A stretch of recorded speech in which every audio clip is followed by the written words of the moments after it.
Buenos días otra vez.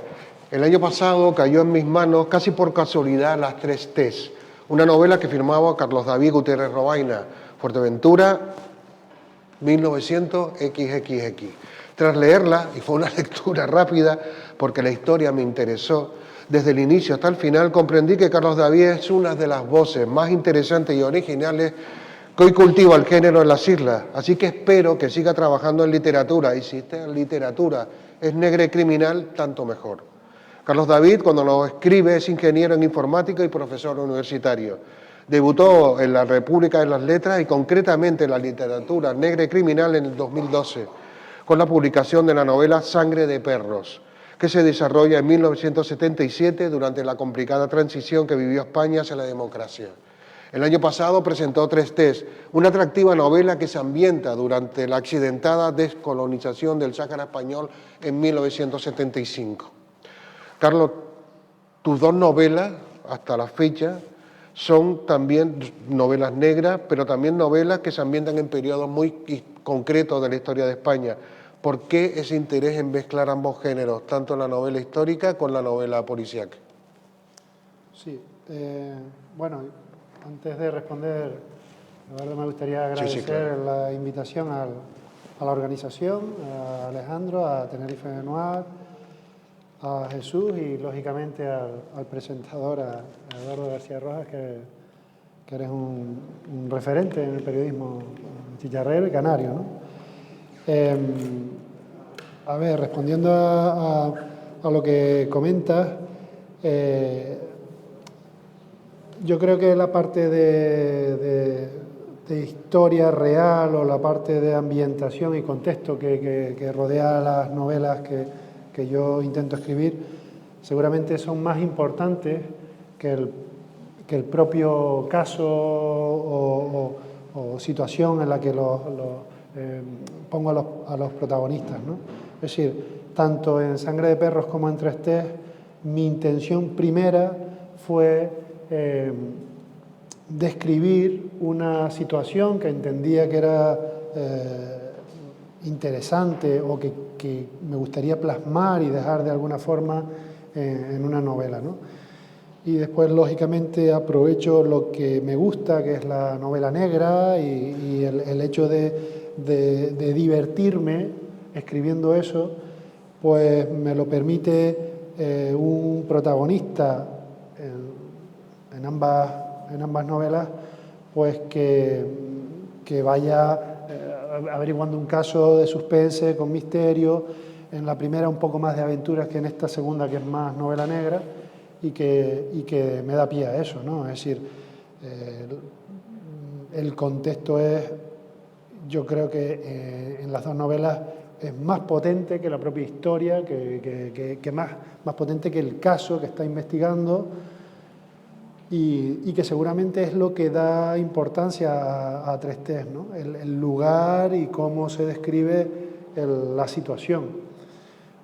Lógicamente hay un personaje, está Corso Brunet, que es todo un personaje y que hay que ir viendo cómo se mueve, ¿no? Pero sí, para mí es fundamental las dos cosas, ¿no? Tenerlas en la balanza, aunque creo que una tenga más peso, ¿no? La novela se titula Tres Ts, no Las Tres Ts. ¿Por qué Tres Ts? Y sin acento. Y sin acento. El tes. Juego también con Tres Ts. No es Las Tres Ts ni Los Tres Ts. Juego porque puede a priori, que es mi intención primera, que Tres Ts signifique los tres tés que toman en la parte del Sáhara, que es tomar una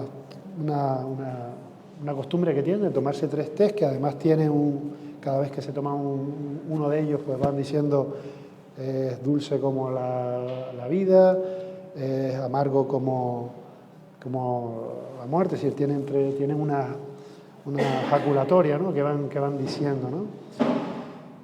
Ese es la base con la que yo juego con Tres Ts, que sí tendría que tener acento.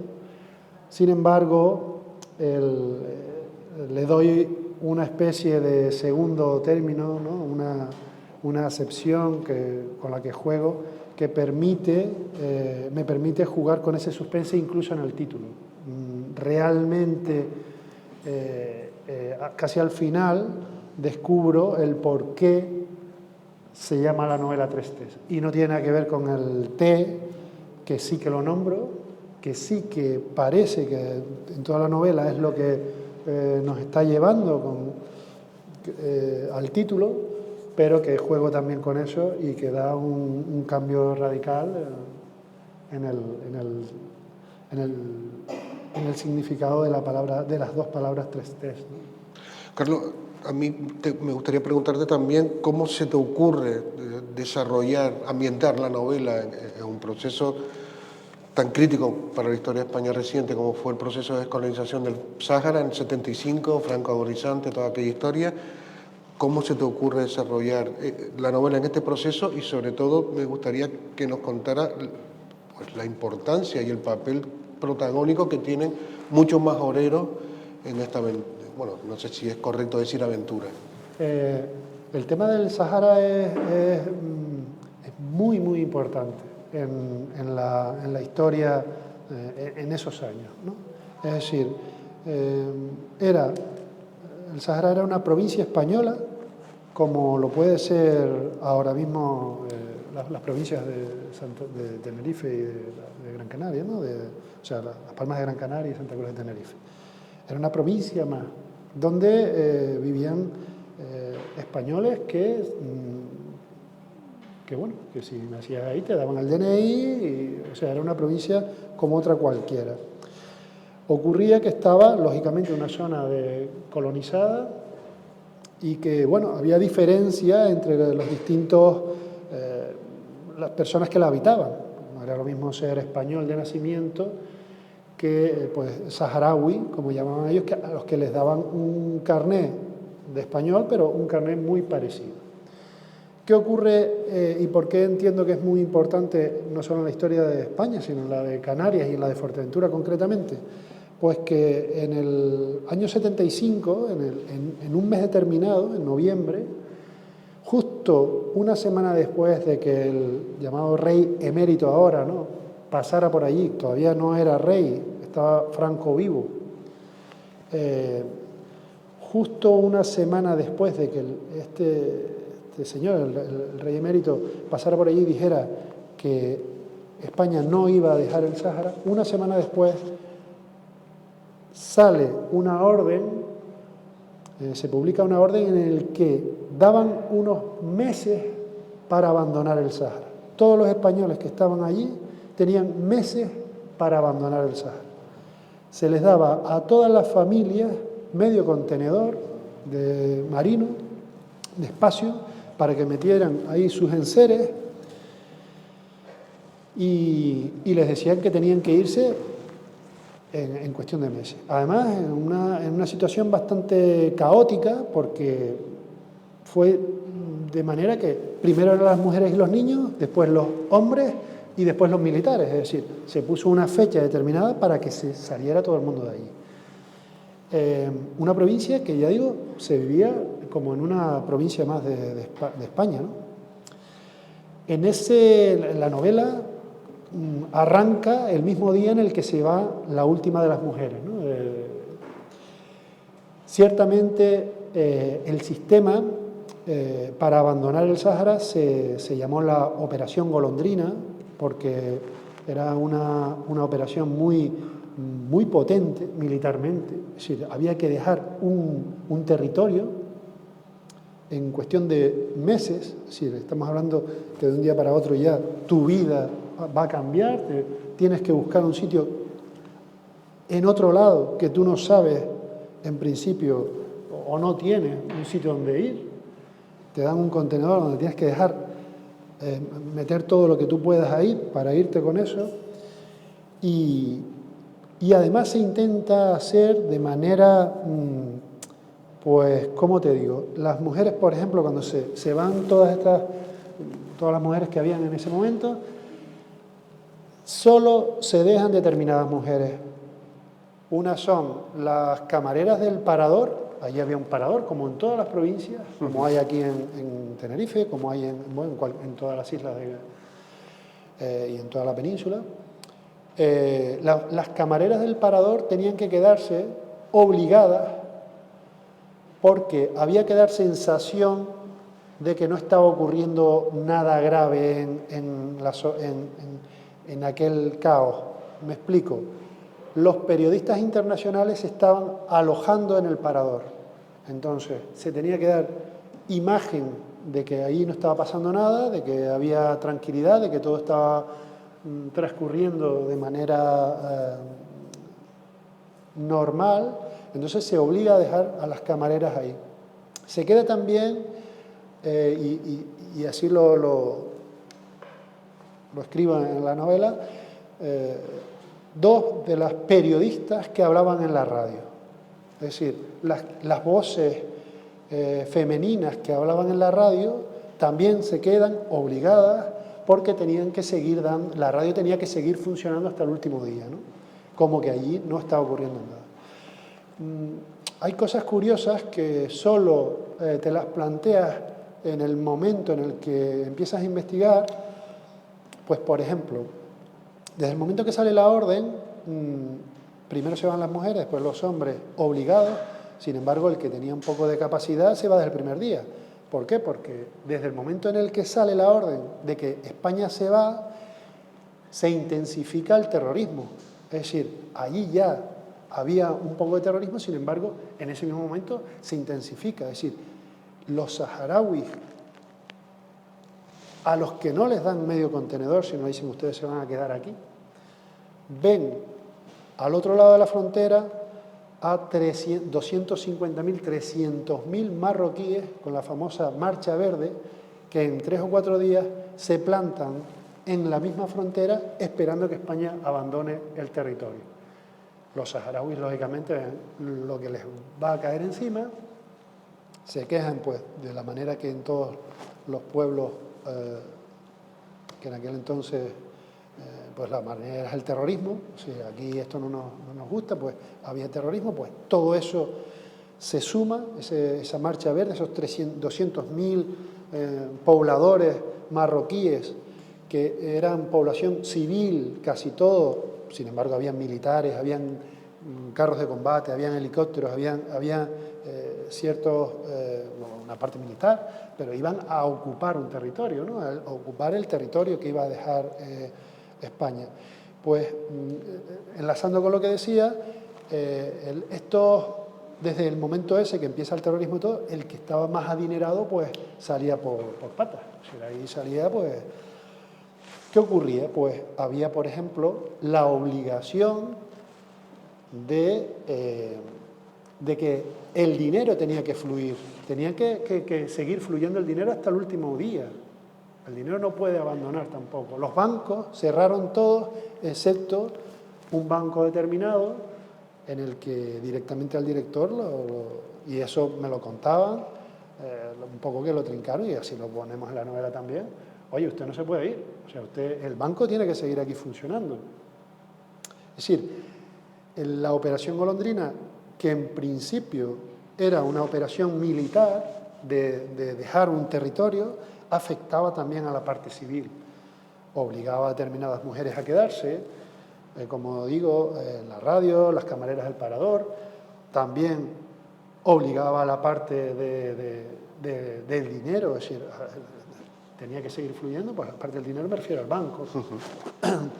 Las farmacias, se iban las farmacias, tenían que quedar farmacias. El hospital se desmontó casi por completo, pero se dejó mucho, casi un hospital, pues bueno, y tenía que seguir funcionando, sobre todo la parte militar. Entonces todo esto es, vamos, yo para mí, hacerlo en unos cuantos meses, ustedes imagínense lo que les estoy contando. Otro factor importante, los muertos. Es decir, allí habían muertos, familiares que dejaban a sus muertos en el cementerio. El cementerio se desmontó por completo.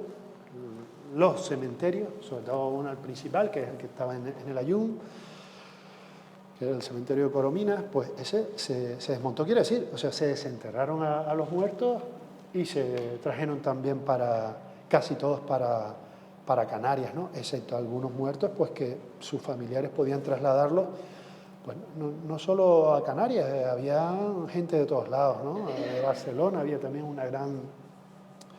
muchas familias. Pues con los muertos ocurre una cosa, si me permite, que yo lo he contado alguna vez. Cuando comencé a investigar, y eso creo que es interesante, sobre todo para el diálogo, cuando hablamos con gente que investiga, pues hace un minuto estábamos hablando de los crímenes, ¿no? De cómo se investiga a través de la policía, de lo que sea. Cuando tú empiezas a leer qué ocurrió en aquel entonces, el cementerio, estamos hablando del 75, o sea, muchos de los que pueden estar por aquí, sobre todo en la zona de Fuerteventura, pues lo recuerdan, ¿no?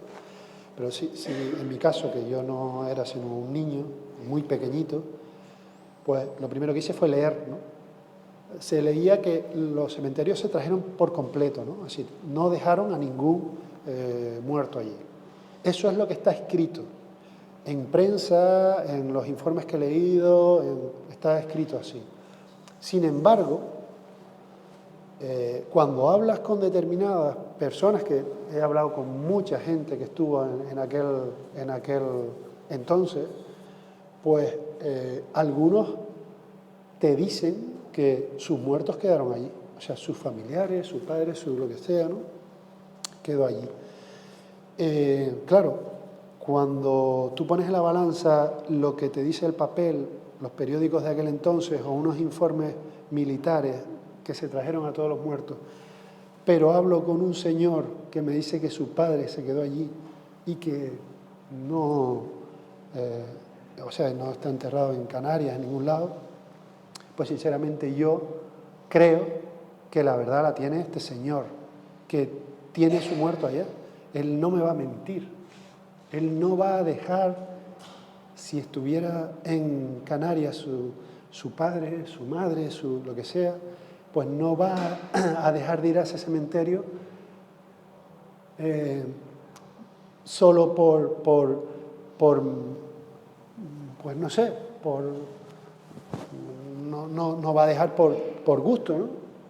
Lo va a hacer porque no puede, creo yo. Entonces yo creo que la investigación muchas veces, y en este caso es un ejemplo claro, de que a veces no solo lo escrito es lo que está bien, sino la suerte que he tenido es que también he podido hablarlo con gente que lo vivió, ¿no? Pues cuando hablamos de novela histórica, bueno, pues de Posteguillo, ¿no? Que habla de César, pues lógicamente tiene que basarse en lo que está escrito, ¿no? No hay nadie que le pueda contar lo que pasó. Yo en mi caso sí lo he podido hacer, ¿no? Y con gente con la que, aparte de poderlo hablar con esta gente, pues he podido leer y después yo me he permitido el lujo, como cualquier escritor, de escribir lo que te da la gana, ¿no? Yo no tengo claro. Y en todo este caos, en toda esta estampida que hace España de su retirada del territorio del Sáhara,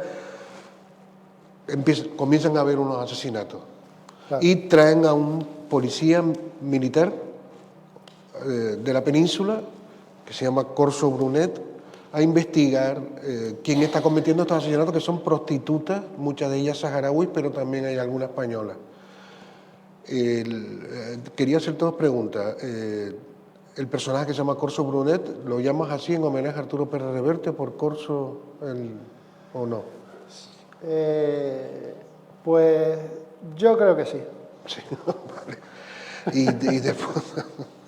Y viene, y eso es lo que me parece a mí, y después le ponen a un segundo para que hagan pareja en la investigación, y no voy a desvelar obviamente quién es el asesino, pero a mí lo que me llama la atención del caso, y me parece tremendamente original, que está ligeramente inspirado en esa novela, en La noche de los generales, que es una película y también una novela que trata también, que son unos asesinatos que pasan, creo que era en Polonia, en la Francia ocupada, y que también va un policía a investigar, esta es la Francia ocupada, a investigar, y después también hay una película que se basa a su vez en ese, que es Saigón. ¿Te inspiraste un poco en este caso y dijiste, vaya, voy a hacer algo parecido, pero que pase...? Yo lo leí cuando hiciste Sí. una crítica en el periódico. O sea, lo de Corso sí te puedo decir que, bueno, pues no tengo a nadie que me diera ese nombre, la verdad, ni un familiar, ni un amigo, ni nadie, y estoy convencido de que vino por ahí, ¿no? Lo de las historias estas no las recuerdo que me haya dado. Yo creo que lo que yo estaba contando hace unos minutos, creo que es creíble que si en aquel caos empiezan a morir determinadas mujeres prostitutas y saharauis, nadie les iba a prestar atención. Y es lo que yo decía. No está nadie prestando atención a eso porque había terrorismo, había no sé qué, estaba la policía preocupada de que todo el mundo saliera, estaban saliendo ellos también, entonces nadie se iba a preocupar. Y pongo el que venga un detective especial directamente porque, bueno, se utiliza muchas veces cuando se escribe también esa mirada limpia de alguien que venga de fuera. Además lo comentaba también el anterior participante, ¿no? Que el hecho de que tú pongas una mirada afuera te permite describir cosas y te permite hacer una lectura distinta del otro policía, que sí era el policía que llevaba en el Sáhara ya mucho tiempo. Pero para mí la particularidad que tiene tu novela es que el ambiente en el que se desarrolla, que es tan cercano también a Canarias, y después que sí, son policías, pero son en un mundo militar que también es muy cerrado, y sobre todo para lo que significó para muchos militares el hecho de retirarse del Sáhara, que muchos no entendían el por qué se estaba tomando esa decisión. De hecho, está la leyenda aquella de que si Franco no está agonizante, Franco no hubiera permitido aquello, que no sé si eso es real. Bueno, yo lo planteo así también, es decir, para mí fue fundamental que estuviera agonizante Franco, lo describimos, es decir, Marcha Verde fue justo cuando empezó a decirse eso porque Franco estaba agonizante, ¿no? Entonces, lógicamente, no cabe duda que ahí España tenía mucho más poder militar que Marruecos. Es decir, se fue a España, pero no por una presión de la Marcha Verde. O sea, se fue a España porque tenía que irse, porque se estaba descolonizando toda África, tenía que irse. Yo creo que eso está claro y se aprovechó ese momento. Yo también pongo un caso porque así lo hablé con muchos militares. Ten en cuenta que en el Sáhara, en aquel entonces, los militares que estaban eran la Legión, los paracaidistas, que son los cuerpos más potentes que tiene España, pero además otros cuerpos, es decir, tenía los regulares, es decir, tenían varios y militarmente eran mucho más potentes que Marruecos. Te pongo el caso de la Marcha Verde. La Marcha Verde simplemente, y hago ese guiño ahí, ¿no? Simplemente con que le dieras tiempo, o sea, para luchar contra la Marcha Verde, solo tenías que darle tiempo. Es decir, el hecho de tú tener a 200.000, 250, 300, los números ahí, pues depende de que estamos hablando de muchas personas. El hecho de tú tener a 200.000 personas en el Sáhara, en una frontera, quiere decir que esa gente tenía que comer todos los días, pero 200.000 personas son muchos camiones de comida que iba mandando Marruecos para abajo. Ahí a poco que mantuvieran España, si quisiera, un par de días más el irse, se le había montado a Marruecos justo lo contrario a lo que ellos pretendían, que era, o sea, esa gente se les iba, y de hecho ya empezaba a haber revueltas dentro de esa propia Marcha Verde. Es decir, es que tenían que comer todos los días, tenían que beber agua, tenían que, es decir, aquello era, cuidado, que hay que mover y hay una revuelta de 200.000 personas, se te vuelve en contra y no hay forma de moverla, ¿no? Entonces, esto políticamente Fue una jugada en muy poco tiempo, lógicamente está muriendo Franco, yo creo que Franco lo mantuvieron, eso ya, bueno, algún día más de vida de lo que realmente estuvo, y fue toda una situación muy, vamos, de aprovechar el momento para que ocurriera esto y dejar. Le vino bien a todas las partes, excepto a los saharauis, que son hasta hoy, y no se sabe hasta cuándo, son los grandes perdedores, ¿no? La situación, yo creo que, por eso digo, el contexto es brutal para una novela negra. Yo creo que es real que pueda haber un asesino allí matando, aprovechando eso. ¿Por qué mandan a alguien de Madrid? ¿Por qué mandan a un policía, y pongo yo el caso, por qué mandan a un policía de Madrid al Sahara? Pues porque matan a la chica equivocada. Es decir, estaban matando prostitutas, estaban matando mujeres saharauis, eso les importaba pues muy poco. Sin embargo, en un momento dado desaparece la chica equivocada. Y entonces alguien en Madrid dijo, aquí qué está pasando, y mandan a un chico que tampoco era una bestia parda, era un chiquito joven, pero bueno, había que hacer algo, ¿no? Y es cuando llega ahí Corso Brunet y empieza a investigar, que también tiene problemas allí, porque aquello se lía la parda. Se lía parda. Sí.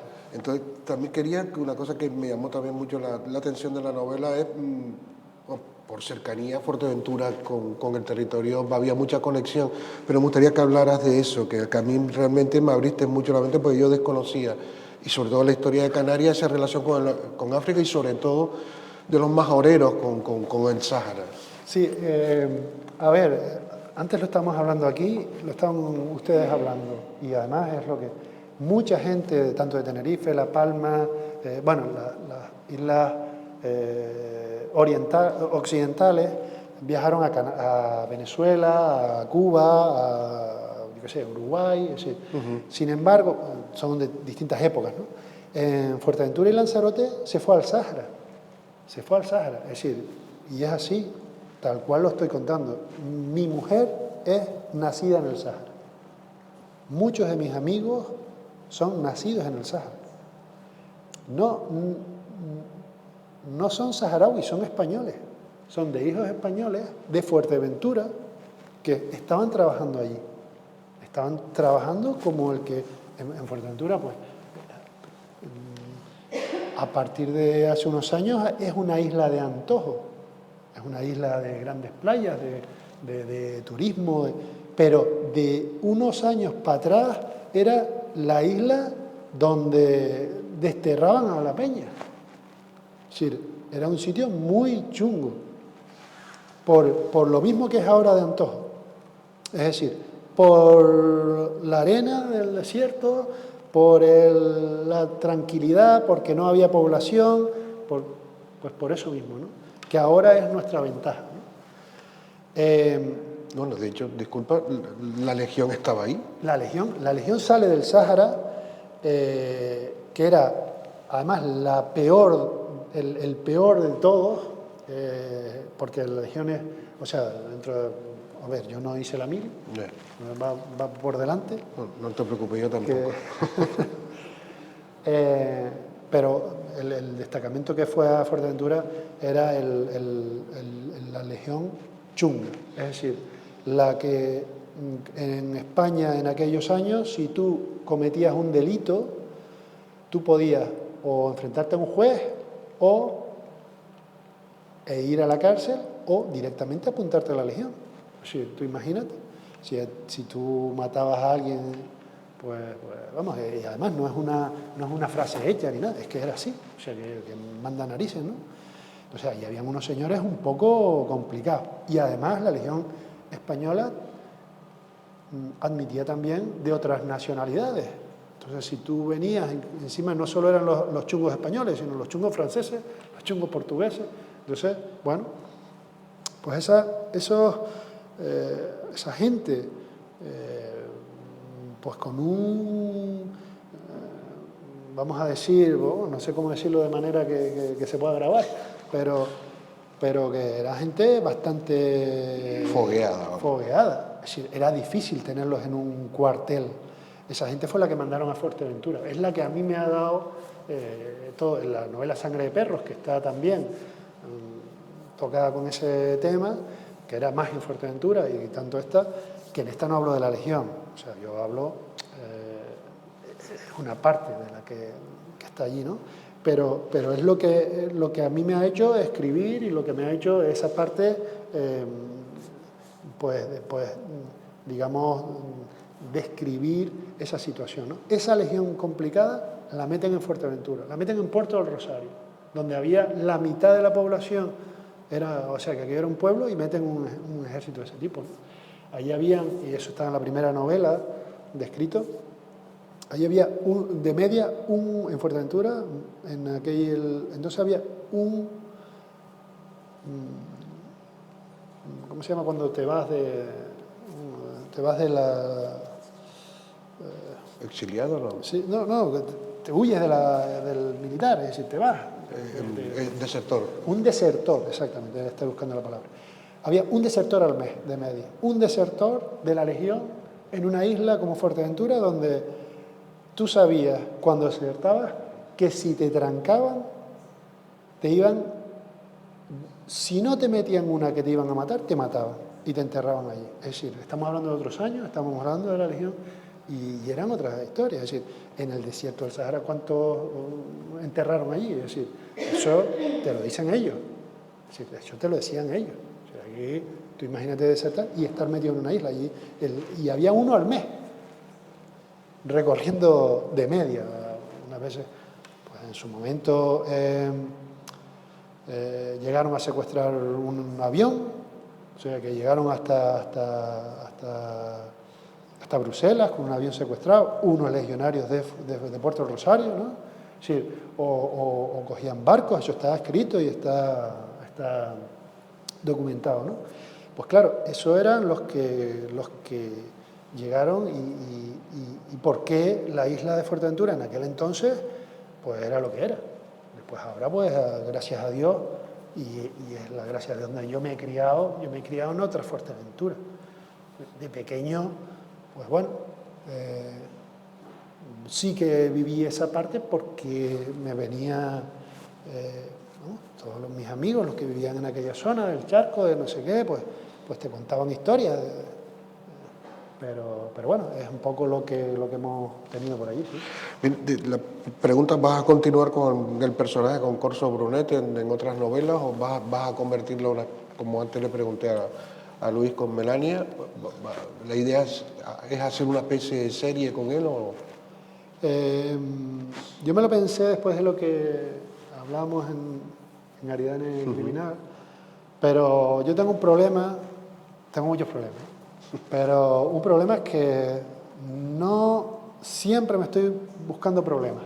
Es decir, estoy ahora mismo trabajando en una novela que me está sacando nuevamente de la zona de confort, como hice con la anterior, y no sé, y voy a dejar toda esa parte y estoy metido en un follón que para qué. Y a veces digo, joder, pues no tengo poco con escribir, como encima de escribir al límite, ¿no? Y te digo, ahora mismo estoy trabajando en una mucho más distinta. No estoy trabajando con Corso. Pero va, porque aquí de manera indirecta aparece Fuerteventura. ¿En esta nueva aparece la isla o no? Sí, yo me permito esa licencia literaria y en esta también, en la tercera. No sé si puedo. Tanto en Trestes como en Sangre de Perro. Bueno, Sangre de Perro está en casi toda en Fuerteventura. Hablo en Portugal, me voy a otros sitios, pero siempre está en Fuerteventura, ¿no? Y Trestes en el Sáhara, ¿no? Pero hay, de hecho, uno de los personajes es el majorero, ¿no? que me permito que además es un personaje importante dentro de la novela. Y en esta también, es decir, yo mientras pueda, pues meteré, pues bueno, cada uno hace lo que le da la gana, ¿no? Cuando escribe, pues mientras me quepa meter algo de Fuerteventura e ir dando a conocer aquellas aquellos lares, pues yo intentaré ir con la isla a todos lados. ¿Esta novela que estás haciendo también es histórica o hablas de un periodo o es contemporáneo? Estoy uniendo una parte vieja con la parte muy moderna. Mi profesión es la de informático, no tiene nada que ver con la literatura, ¿no? Y entonces voy a aprovechar esa parte con la inteligencia artificial, que también me ha tocado, pues bueno, entonces, vamos, no sé lo que saldrá, y a lo mejor mañana digo otra cosa, ¿eh? Esto que está entrecomillado, porque hay veces que uno tira cosas, trabajas en algo y después no. Yo por lo menos soy muy riguroso, intento que si no me gusta, entonces de momento me está gustando y voy a tocar una parte de inteligencia artificial con el tema de la novela negra y algo anterior que lo estoy enlazando y que me está ahí dando dolores de cabeza, pero de momento me tiene con este entusiasmo que es lo que me mueve, ¿no? Pero no va a ser histórica, esta sí va a ser va a transcurrir Tiene una parte histórica, también de esa época, no me voy muy atrás, que es seguramente la mitad de la novela, sí. Yo creo que ya por cuestión de tiempo tenemos que ir cerrando. No sé si alguien del público quiere plantearle alguna cuestión aquí a Carlos. Sí, ahí. Salir de zonas de confort y combinar géneros. ¿No te animarías a hacer una novela negra con tintes históricos y fantásticos que considerara la hipótesis de una entrega de Canarias a Marruecos por parte de España? Está bien. Coño. A ver, se me olvidó decir, se me olvidó decir que yo intento, y creo que lo conseguí, porque he tenido varios lectores de gente que intento, aunque parezca mentira y no esté bien, intento solo describir, intento no meter la política, que ya manda narices porque es un tema muy complicado. Así me lo han explicado, me lo han dicho, pues gente del tema saharaui en Fuerteventura muy potente, el presidente de la asociación pro saharaui, no sé, al leer la novela, pues oye, no me lo ha dicho así, ¿no? Intento no tocar el tema político porque ya solo me faltaba, ¿no? Ya de por sí la historia ya lo tiene, es política a raudales, es decir, ya emana. Pero contra eso que estás diciendo, vamos, la verdad que sería muy fantasía, interesante. Digo, como algo fantástico. Yo te digo, la operación Golondrina se hizo en unos meses y yo no sé, o sea, no se me ha ocurrido, eso sí te lo puedo decir. Respondiendo a tu pregunta, no se me ha ocurrido. De todas maneras, si lees la novela, sí hay política por la manera en cómo describe de cómo se largó España ahí, que fue realmente una estampida. Claro. O sea, hay política porque la tiene que haber, pero no intento, lo que quiero decir es, intento no meterme en la balanza. Es decir, ahí hay tres. No te posiciona eso. A ver, tiene que haber un color y el que lo lea pues va a decir, joder, Carlos, ¿cómo que no?